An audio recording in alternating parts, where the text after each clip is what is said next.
struggling, and they will take first ban yet again. So we're going to Tomb of the Spider Queen, and that's going to be Mighty, who will have the map choice there. So they're bringing us here. Going to be a map where we see a lot of early rotations. Garrosh might be highly prioritized in this draft. ETC, definitely a high chance we see him as well. Even if we were a little bit disappointed with not having Joker on the ETC, they played all right against Tempest.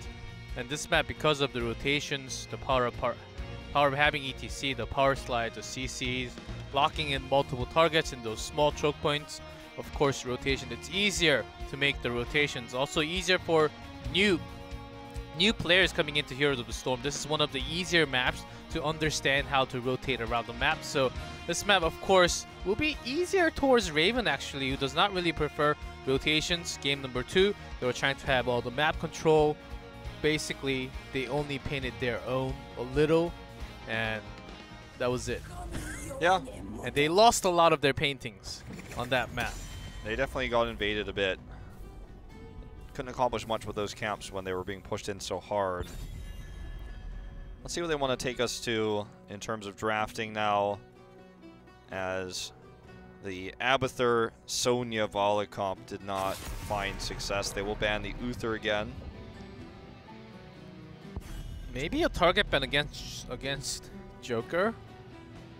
I'm starting to feel that that's the only way. That's the only reason they would just first ban Uther right away. Or what I explained before about Genji, I think that's only the other reason. That's why Raven is trying to ban Uther all the time.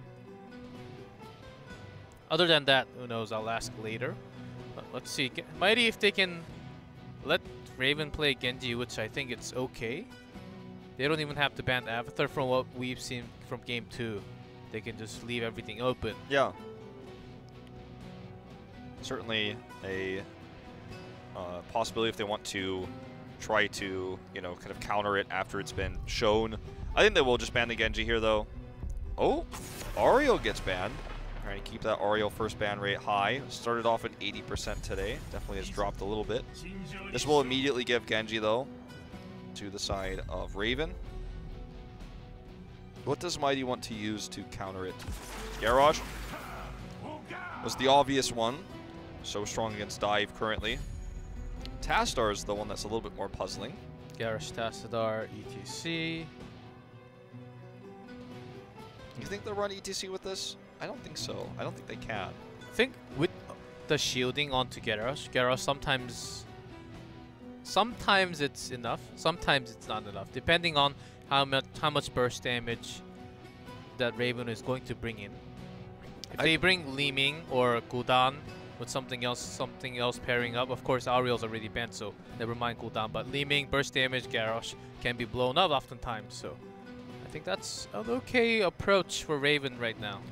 Lyric has been used on this map a lot to deal with Garrosh so far, That's too. right. Something that we could see in the later stages of the draft for Raven, definitely not in this rotation. And Illidan is still a strong possibility when you have Tassadar on the board and you have a potential Tyrael. Will they try to support choke again, Raven? Will we see the Rhaegar? No, the Malfurion. Don't want Joker to have that anymore. Ooh.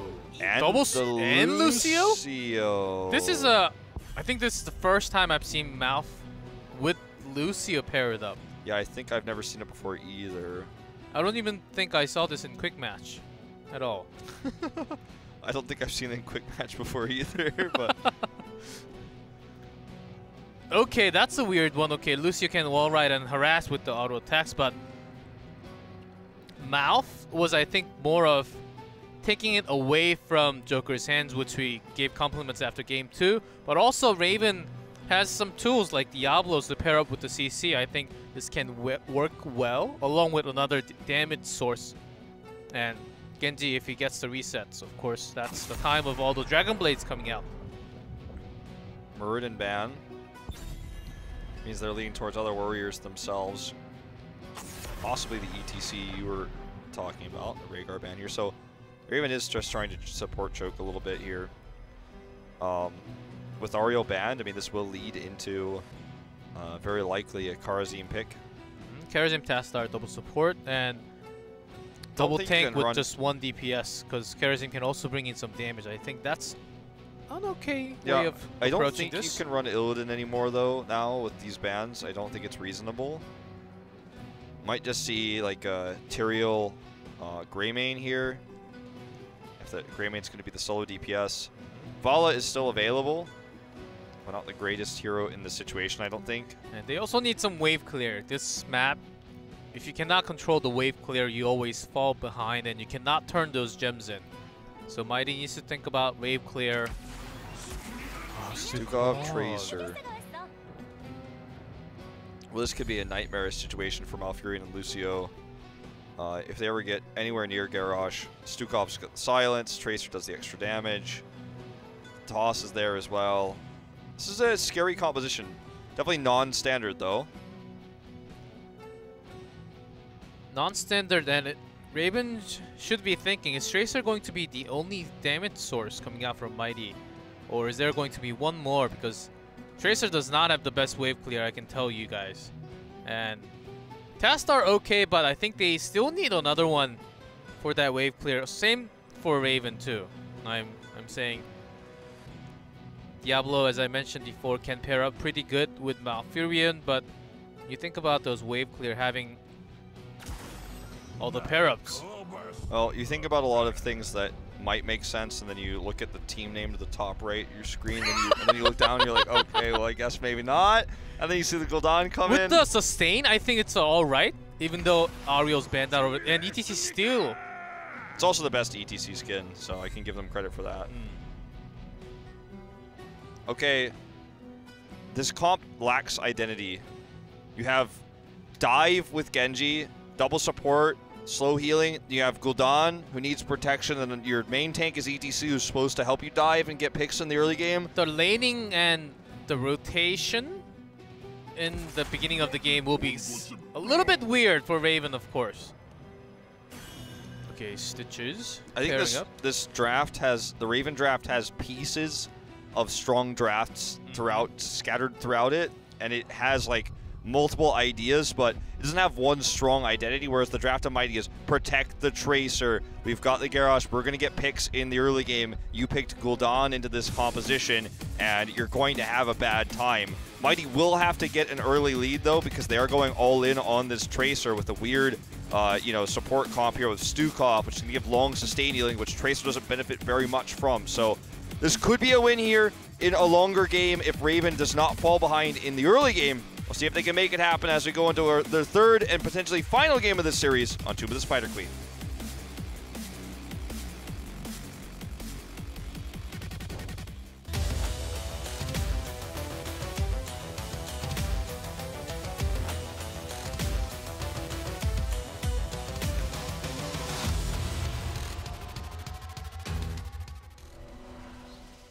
In blue, Mighty, Joker on Tracer, BDG on Stitches, Good on Garrosh, Nasong on Tastar, and Magi on Stukov.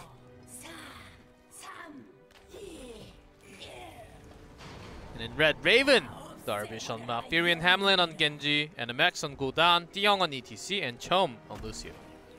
You ever wonder what happened to Gul'dan's right tooth? Well, I guess we're not going to talk about it right now. Diong's doing a power slide. And MX actually survived that, but there was not much of CC pair up. Do you ever wonder though, like what happened to his tooth? It's like a little bit decayed. Oh. You should probably just check out, you should probably just go to the dentist. Pretty reasonable. Like if he comes to Korea, it's like really reasonable prices to get that fixed, you know? He has to come all the way to Korea for that. Okay, Chom dives in, does get a lot of damage, and okay, if good tossed over ETC, that could have been a kill. There's a deflect damage, major damage actually coming out from Hamlin. Fair trade. It was a pretty hyper-aggressive trades there. Nobody died at the end of the day. Both comps do have strong facets to their pick potential. The ETC is obviously going to be the strongest one for Raven.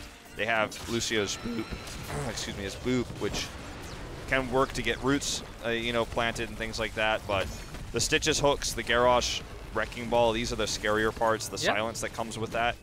Silence, Gorge, and you just toss over. So one of Raven, especially Mouth or Gul'dan, if they don't be careful, they will get tossed and they will be on the other side of the map.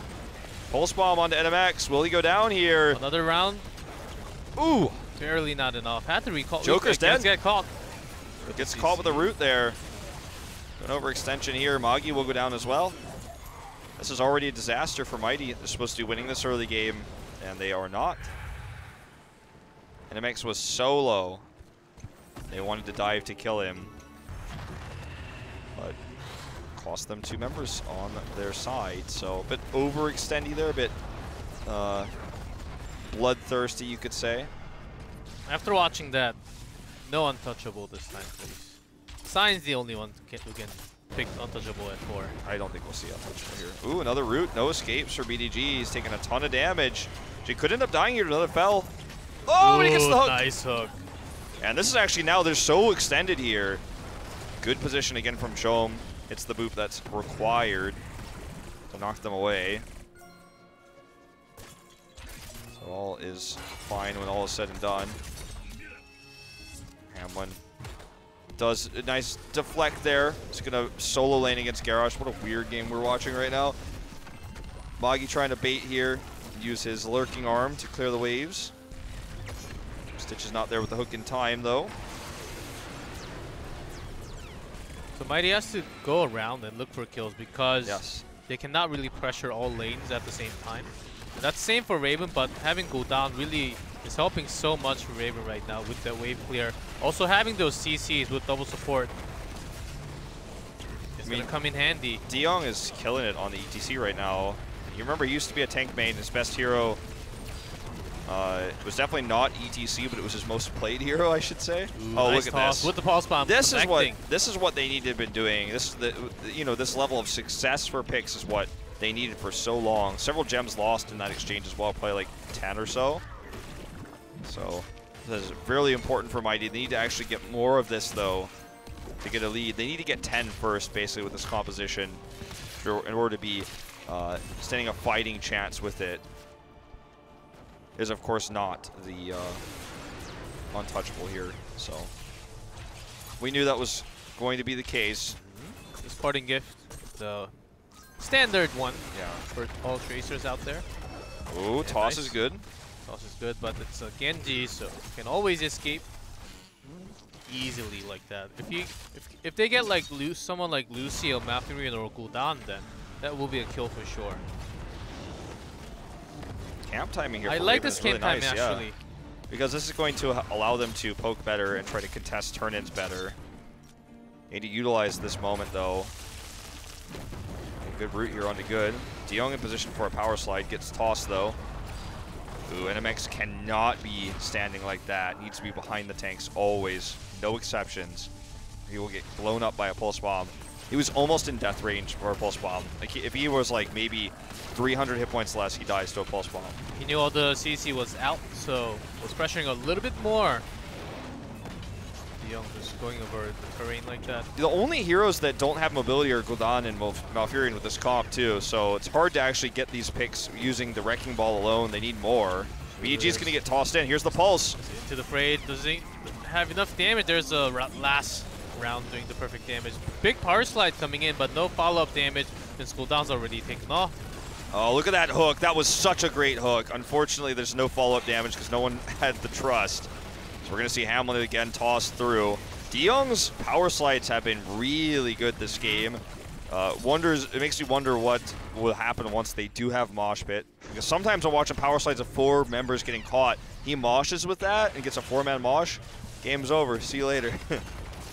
And they're hoping for more, although this was not what I was hoping for. Yep, not the Lucio death. This should be the first web weavers going over to Mighty. Both teams are being super aggressive from the beginning. They're almost overextending, I would say, especially for Raven. Gul'dan's positioning, a little questionable one as you mentioned, but still, if you want to output some damage, so when they're low, Genji can go in and look for the kill. I think that's a risk that he's taking all the time. But when Joker is allowed to do free damage like this all the time, Raven's in big trouble. And Darvish, I think, going back to his old support role, not the best coordination on how this was used, even missing the lurking arm there. It was a good idea, just not all in the same place. Darvish hits all the roots perfectly. Yeah. Positioned against Joker, against Joker's Tracer. Like this, not like this one, but similar to this one. It was a bad trade actually for Darvish. Yeah, that was not what he wanted. That's really good execution from Mighty actually. The Groundbreaker. It's going to be level 10 hit. See what they can do with it here. Ooh, we do see Gorge. I think they are trying to do what I think. They need to snowball this game. Remember, this is the map where the gates stay up the longest, actually, when you're ahead. So you can get value out of Gorge behind the gates, like, you know, the blue side gates. You could pull enemies behind those to get kills. So that's a very strong tactic. We're going to see Warlord's Challenge. There's the Gorge pulling in. Pulse Bomb does connect. That's enough damage onto ETC. And Raven, the thing about Raven, they don't have too much mobility, so they could not really chase and help them. Maybe a kill onto Joker. Okay, this is starting to go Mighty's way. They needed this so badly. And that's so many gems lost. 11 to 53. We'll probably see the back-to-back turn-in now on the side of Mighty. Raven just now getting 10. A lot of heroics had to be used. They used basically all 5 to start that fight. But it was good enough. Raven tried to contest and ended up losing everybody, basically. There's the back-to-back turn-in. Actually, no, it's Darvish who gets a turn-in. He will pay for it with his life. Ooh, actually, he survives with the big silence. Well done. He had to use it, but I think that's worth it, having all the pressures off the lanes. They needed that time because they lost 3 members. The problem, though, with this is that now they're going to have this web push that does almost nothing, and there's no follow-up turn-in. Looks like Good is going to get trapped. No escape for Gul'dan. Does use his taunt, yeah. Stage dive for ETC. That's odd. Do you know what? I may stand corrected on what the follow-up is if they actually get more kills here. To escape from Horrified! Nice Horrified to save his teammate there. The Young survives. A big silence comes in. I don't know what's... Maybe Observer is sleeping. Looks like his mouse malfunction. That's probably what happened there. Straight up. I think that was a mouse malfunction. Maybe he got horrified along with the team. Whoa, and there's like, oh my gosh! That looked like a mouse malfunction. Maybe the mouse scroll button was locked down for some reason, so he was stuck there. Either way,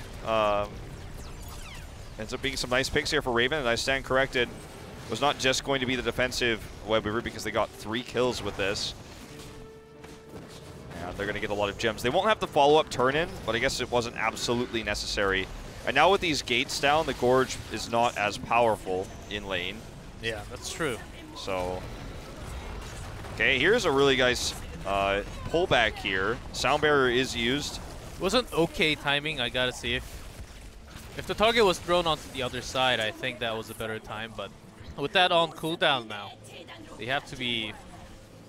Ooh, lots of gems getting turned in, but Raven without the Sound Barrier cannot really contest against it. And Stage Dive, I don't think he's going to use it even once in this game. Well, Pulse Bomb's going to be the kill onto Hamlin. If he had Mosh Pit, of course, can be silenced right after, but still can be a big tool for CC.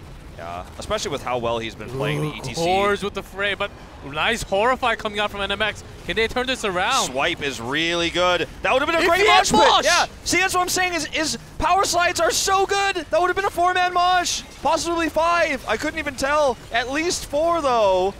His power slides have been so good. Mighty's positioning against the power slides have been so bad. That mosh would have been so perfect. It almost felt like he forgot he didn't have it in that moment. When he did that, now he's like, oh god, why did I do this? Why did I take Stage Dive? Such a wasted opportunity. Okay, here's the Stage Dive. He's just tossed away immediately. They are going to get the stun onto Good, though. They're trying to turn things around, but not enough damage to actually get kills. That's what they need. Pulse goes in. Good is just trying to survive here using his self-sustain and the 50 armor he's accrued. Will not survive at the end of the day. They are going to get the top fort during all this because no one was dealing with the Web Weavers. What a sloppy game this has become. Would have been so much better for Raven, though, if they had that mosh, as you and I both exclaimed. NMX is gorged here. They are going for the kill. DeYoung used his stun early, so this should be a kill. Yeah. Along with cooldown, he barely survived that. Well, actually gets hooked. Didn't get Force Wall, or else that would have been another kill, for sure. This game has been dirty, G-Clef. It could have been over already. I think NMX's Horrify has been turning around some things. But even those plays were not enough. And literally, if DeYoung had Mosh Pit, I think they could have won a few team fights at least. And Gorge has been working almost every single time and has been 4v5 team fights every time for Mighty. Raven needs to stop that with a perfect Horrify along with a stage dive? That's my question here. Yeah, I mean, I think that the Twilight Dreams just need to be really good. I think that's the best way to ruin all of this. Horrify into a Twilight Dream, and then you just kill 2 members instantly with that. The Dragon Blade goes off. Gul'dan cleans up the rest. You have to get those burst picks. I wasn't thinking this game was going to look that way, but because we have Gorge and it's been so successful, especially with the Warlords Challenge, then I think it does have to be that way, and you do have to link those CCs together correctly, which is why Mosh Pit would have been so amazing. And sadly, is absent here. DeYoung just trying to peel. We'll look for a big power slide. He's looking for that angle right now. Dragon Blade is used early. Pulse Bomb again going to connect. This time he times the deflect correctly. He'll still die. Sound Barrier is used with a good power slide, so no one else is dying. I think Chum was trying to save Genji over the wall with the Sound Barrier, but it's not there. And oh, max range fishing hook! Fishing hook there. Max range indeed. Oh god, what a stitches. Horrify is used to cancel all this with the silence coming out. Unfortunately, the silence didn't hit too much. Stage dive. There we go, but Garrosh is soaking in so much damage for Mighty right now. NMX will die first, and Good is surviving still to this moment. Lucio is alive actually as well. What a crazy set of events that just occurred. With the gate still up here, this will be the defense for Raven. But nearly enough gems for a turn-in right now. In fact, Joker's not even willing to go home. Playing with fire against the Hamlin respawn. But what a crazy game. This game is lit. 17 kills in 13 minutes. And it feels like Mighty is outplaying Raven with these hooks, these incredible plays, but ooh, when you see damage, like, nicely done. When you see things like this, you can't say this is a clean game. Like, they will likely still win this game and take the series, but this is not, like, this is a game that gets a 2 out of 10 rating, you know? Or, sorry, 2 out of 5, like, star rating. If you were, like, on the App Store reviewing this game, or you would give it a 2. Yes. 2 out of 5. Despite the amazing plays, there's not be a game where you're like, wow, look, it was Mighty's best game ever. It's definitely not the case. There have definitely been some highlight moments in this game, and there have been some nice saves, some good hooks. Gorge usage is on point, showing you when to use it, why to use it on this map. Some good defensive Horrifies too from Raven. But yeah, it's not been a clean one by any stretch of the word. I feel that too. And also, you see some creative plays coming out with Garrosh, and you said this was going to happen, but Mighty is really pulling this all right against Raven. But is this going to work against like stronger teams like MVP Black? Hold on to that thought. Lucio will get taunted. Oh, look at that swipe. The Dragon Blade trying to get the kill here. Silence. Oh, the shield is so good. Good survive. And he heals himself. That's going to be a pick again here onto the Genji. Now NMX, no way out. Pulse bombs on him. I'm not entirely sure what that toss was about, but DeYoung is going to pop out here to die. Stage dives to escape, I guess. I guess that works. It's on a longer cooldown than his death timer would have been, but he needs to survive to defend this keep. Going to be a tall order. The pushing power coming in here. Mighty does not have a lot of siege. Even, you know, Tracer will have to aggro, or if she went into attack, she would get a slowed her attack speed onto the keep. So they had to wait for Good to come in here and tank it. Minion wave's still so far away. Silence is good. Heal. He can't power slide out. Too late. Now the pulse bomb's going to pick him off. Good lurking arm there. Another hook. Nice positioning. Task toss. Task toss. Nicely done. Nicely said. This game. Okay.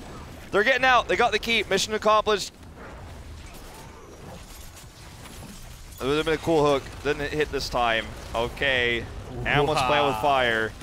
If he pressed that E 0.1 seconds after that silence, he would have been gone, man. NMX. That's a great sound barrier and Horrify together, but it's still just not enough. The flailing swipes again for the disengage. Does he have Ice Block? He does. Parting Gift not going to connect, but still, the stun is there. Post 16, so powerful. Oh, the burst healing comes out from Stukovic once more. And it seems like they're going for the core this time. There's nothing to stop all those 5 members. Stage time, can it stop? No, I don't think so. The silence on the perfect timing, perfect positioning, and this core is going down. Core is going down. Chom lives for one more second. We will see Joker teleport away, and DeYoung is doing his best to dance here, looks like, to at least dissuade them from killing the core. Not going to be successful. He will die off screen, as I suppose our observers... Well, is he going to die off screen? No, I guess not. Observers doing some mouse tricks with us again. Going to die on screen, and the core will die right afterwards. 21 kills to 6. Mighty will take the 3-0 over Raven. This will set them now down to a 0-10 score with a 3-30 playing score. This is by far the worst score in HGC history. Unfortunately, they just cannot pull their way out of the bottom here. And it's been a rough 2017 for this squad that's maintained their spot in HGC Korea, but hasn't been able to accomplish much else. Yep, and